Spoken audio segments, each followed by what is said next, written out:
次は本手返しの握り方ですね。こちらの握り方をやっていきます。手図をつけてからネタを取って本手返しですね。はい、1、2、はい、でひっくり返してもう一回横を締めたら横に流して、ここからは横返しと同じ流し方です。はい、こんな感じですね。はい、そしたらわさびをつけてシャリを置いたら上下を押さえて親指を、はい、でその後に人差し指を置いて握り込みます。そしたらこっちの人差し指に置くんですね。寿司を置いてからここでもう一回かぶせて元の位置に戻します。そしたらまたひっくり返った状態ですよね。これって上下が今逆になった状態なんですね。1、2、1、2って感じです。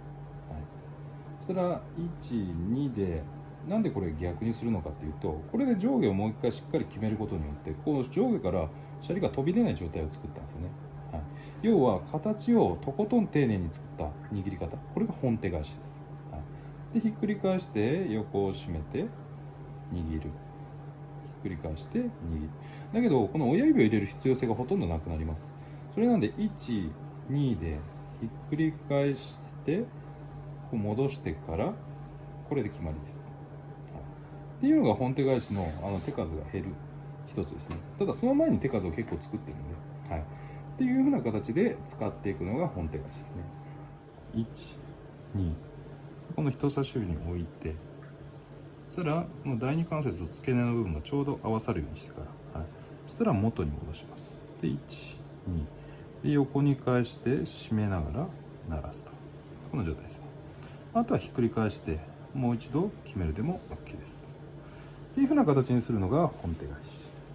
1、2でひっくり返して押さえ込む。でひっくり返してから1、2、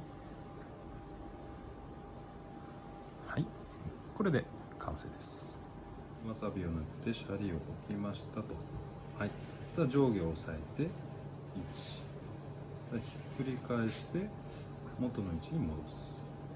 そしたら上下が反転するんで1、2で指先の方に返して横を締めて元に戻す。はい、そしたら鳴らすと。これで決まりですね。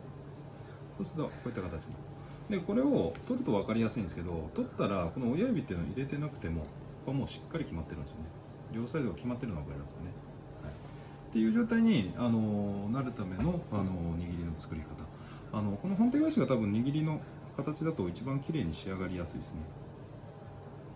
はい、っていうような形で本手返しの握り方でした。